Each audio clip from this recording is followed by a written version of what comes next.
Astrology में अभी कुंडली के सप्तम स्थान यानी सेवेंथ स्थान के बारे में डिस्कशन चल रहा है। तो सेवेंथ स्थान बहुत सारी चीज़ों को रिप्रेजेंट करता है। इसमें विवाह या मैरिज जो है एक बहुत ही इंपॉर्टेंट सब्जेक्ट है, तो उसके बारे में डिस्कशन हो रहा है। तो इसके पहले लेक्चर्स में हमने आपको बताया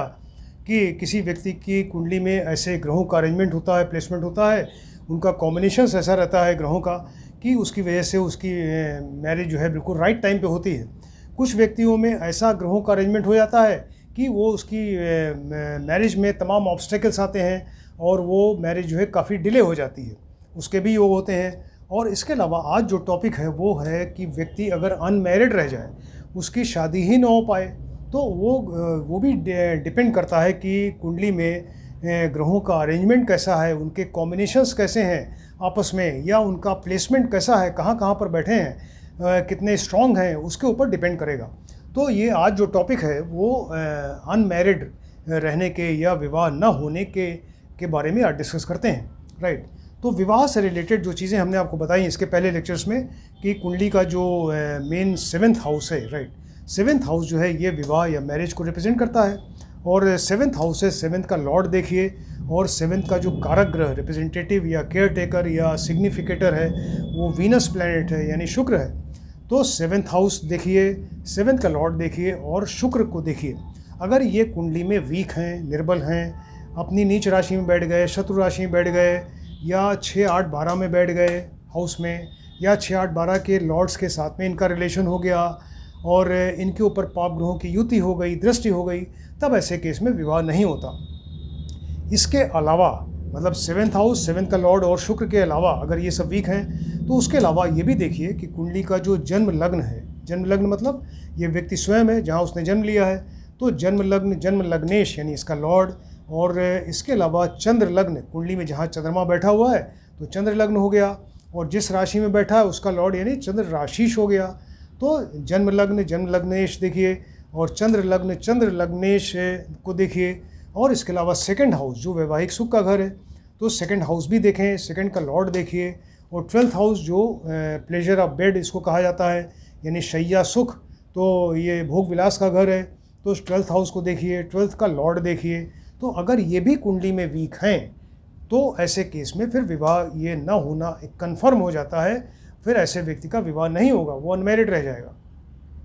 फिर से आपको बताते हैं कुंडली का, अगर अनमैरिड किसी व्यक्ति की कुंडली देखनी है आपको तो आप कैसे देखेंगे। कुंडली का सेवेंथ हाउस देखिए, सेवेंथ का लॉर्ड देखिए, सेवेंथ का कारक ग्रह शुक्र देखिए, इसके अलावा जन्म लग्न, जन्म लग्नेश, और इसके अलावा चंद्र लग्न, चंद्र लग्नेश, सेकंड हाउस, सेकंड का लॉर्ड, और ट्वेल्थ हाउस, ट्वेल्थ का लॉर्ड। अगर ये सब कुंडली में वीक हैं, निर्बल हैं, अपनी नीच राशि में बैठ जाएँ, शत्रु राशि में बैठ जाएँ, इनके ऊपर पाप ग्रहों की युति हो जाए, दृष्टि हो जाए,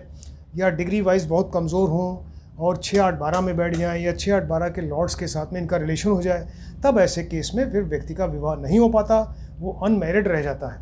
राइट। अब इसी से रिलेटेड बहुत सारे योग हैं, कुछ आपको योग बताते हैं कि मान लीजिए लग्न में है, ये व्यक्ति का लग्न है जहाँ उसने जन्म लिया है, व्यक्ति स्वयं है, तो लग्न में एसेंडेंट में शनि के साथ में राहु बैठ जाए। शनि एंड राहु दोनों क्रूर ग्रह, दोनों पापी ग्रह हैं, तो अगर यहाँ बैठेंगे तो डायरेक्ट दोनों की दृष्टि यहाँ सेवेंथ हाउस पे आएगी, तो सेवेंथ हाउस को पूरी तरह डिस्टर्ब कर देंगे, ये विवाह नहीं होने देंगे। तो यहाँ पे शनि प्लस राहु अगर लग्न में बैठ जाएं तो, और कोई शुभ दृष्टि ना हो, तो ऐसे केस में फिर व्यक्ति का विवाह नहीं होगा, राइट। मान लीजिए कि लग्न और सेवेंथ हाउस दोनों, लग्न में और सेवेंथ हाउस दोनों में पाप ग्रह बैठ जाएँ, पाप ग्रहों की दृष्टि हो जाए, और किसी भी तरह का कोई शुभ ग्रहों की युति या दृष्टि न हो, तो ऐसे केस में भी फिर व्यक्ति का विवाह नहीं होता, वो अनमैरिड रह जाता है, राइट। मान लीजिए लग्न है, व्यक्ति का लग्न है, लग्न में सेकंड हाउस में और सेवेंथ हाउस में, लग्न, सेकंड एंड सेवेंथ हाउस में अगर यहाँ पाप ग्रह बैठ जाए, शुभ ग्रह की दृष्टि न हो, तो विवाह तो नहीं होगा। लेकिन ऐसा व्यक्ति जो है कोई केप्ट रख लेता है, यानी उसका संबंध किसी और रख लेगा, केप्ट रख लेगा, या कुछ की लेडी की कुंडली है तो वो कोई किसी आदमी के साथ में, उसका पुरुष के साथ में रिलेशन होगा, तो ऐसा हो सकता है। यानी लग्न में, सेकंड हाउस में और सेवेंथ हाउस में अगर पाप ग्रह बैठ जाएं, किसी भी तरह की शुभ दृष्टि न हो, तब ऐसा होगा, राइट। लग्न में, सेवेंथ हाउस में और ट्वेल्थ हाउस में, राइट, लग्न, सेवेंथ और ट्वेल्थ हाउस में पाप ग्रह बैठ जाएं, और फिफ्थ हाउस जो कुंडली का पंचम स्थान है, इसमें चंद्रमा बिल्कुल निर्बल, वीक होकर बैठ जाए, तब ऐसे केस में व्यक्ति का विवाह नहीं होता, वो अनमैरिड रह जाता है। और भी तमाम योग है। मान लीजिए कि 7th हाउस है, कुंडली का 7th हाउस है, 7th हाउस में बुध के साथ में शुक्र बैठ जाए तो 7th हाउस में बुध प्लस शुक्र का बैठना अच्छा नहीं माना जाता। तो अगर 7th हाउस में बुध प्लस शुक्र बैठेंगे तो विवाह तो नहीं होगा, लेकिन अगर कहीं से शुभ ग्रह की दृष्टि हो जाए तो ऐसे केस में फिर बहुत देर से विवाह होगा, लेट मैरिज होगी, राइट। मान लीजिए कि 7th हाउस में शनि के साथ में चंद्रमा बैठ जाए, शनि एंड चंद्रमा मिलके यहाँ पर विष योग बना दिया,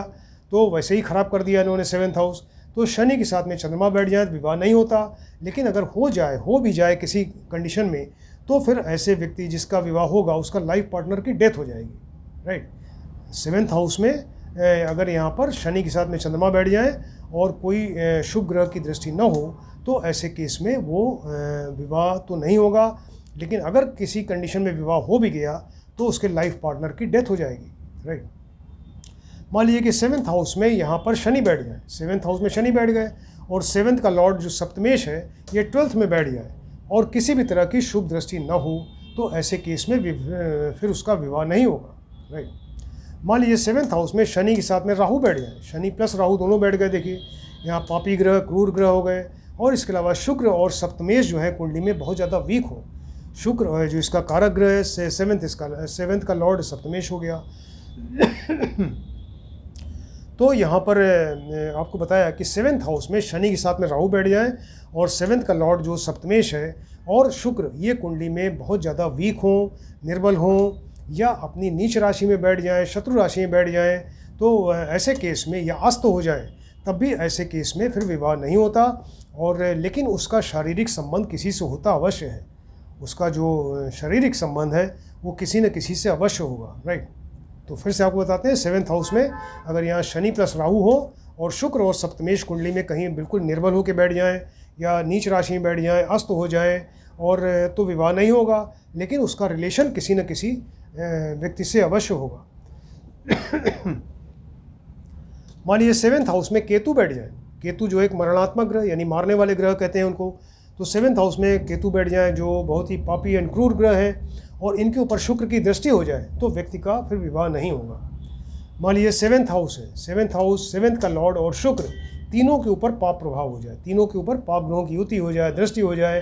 तो ऐसे केस में विवाह नहीं होगा। इसके अलावा अगर 2nd का लॉर्ड जो है 6, 8, 12 में बैठ जाए तब विवाह कन्फर्म हो जाएगा कि नहीं होगा। 7th हाउस में 7th हाउस 7th का लॉर्ड और शुक्र तीनों के ऊपर पाप प्रभाव हो यानी पाप ग्रहों की युति हो जाए, दृष्टि हो जाए, और इसके अलावा 2nd का लॉर्ड जो द्वितीयेश है ये कहीं 6, 8, 12 में बैठ जाए तो ऐसे व्यक्ति का फिर विवाह नहीं होता। मान लीजिए किसी स्त्री की कुंडली है, फीमेल की कुंडली है, उसमें 7th हाउस में शनि बैठ गए, 7th में शनि बैठ गए और अशुभ ग्रह की दृष्टि हो जाए। अशुभ ग्रह मतलब कोई मारक ग्रह हो या सूर्य है, मंगल है, राहु एंड केतु इनकी दृष्टि हो जाए तो फीमेल की कुंडली में, स्त्री की कुंडली में 7th में शनि बैठ गए, उनके ऊपर अशुभ ग्रह की दृष्टि हो गई तो ऐसी कन्या का विवाह नहीं होगा, वो आजीवन अविवाहित रह जाएगी। मान लीजिए फीमेल की कुंडली है, फीमेल की कुंडली में 7th में पाप ग्रह बैठ जाए, 7th में पाप ग्रह बैठ जाए और 7th का जो लॉर्ड सप्तमेश है उसके ऊपर भी पाप ग्रह की युति या दृष्टि हो जाए तो ऐसी कन्या या स्त्री का विवाह नहीं होगा, राइट। 7th का लॉर्ड मान लीजिए सप्तमेश है, सप्तमेश जो है 12th में बैठ जाए, हानि के स्थान में 7th का लॉर्ड सप्तमेश 12th में बैठ जाए और लग्नेश और चंद्र राशिश, लग्नेश लग्न का लॉर्ड और चंद्रमा जहाँ जिस राशि में बैठे हैं उस राशि का लॉर्ड यानी चंद्र राशिश, चंद्र लग्नेश ये दोनों 7th में बैठ जाए तो 7th का लॉर्ड कहाँ बैठा, 12th हाउस में बैठा और लग्नेश और चंद्र राशिश 7th में बैठ जाए तब भी व्यक्ति का विवाह नहीं होगा, राइट।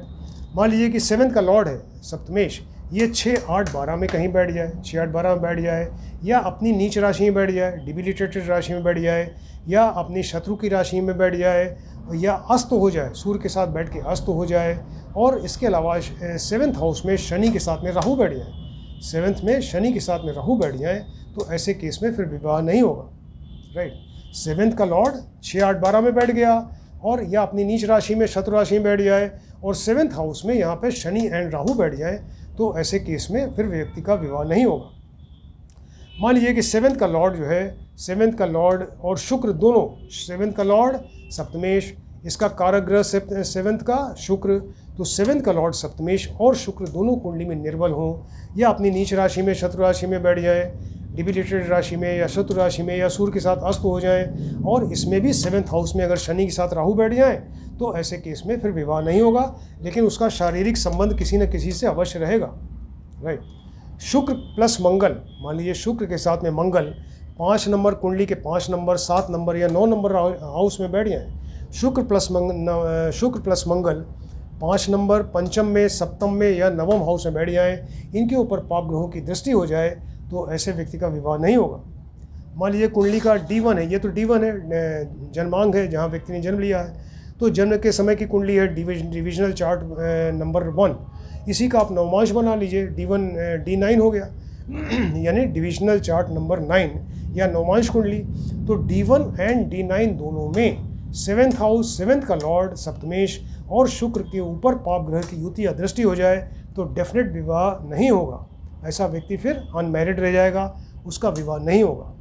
तो ये एक 7th हाउस का बहुत ही इंपॉर्टेंट सब्जेक्ट है, इसको आप ध्यान से देखें और स्टडी करिए। Thank you.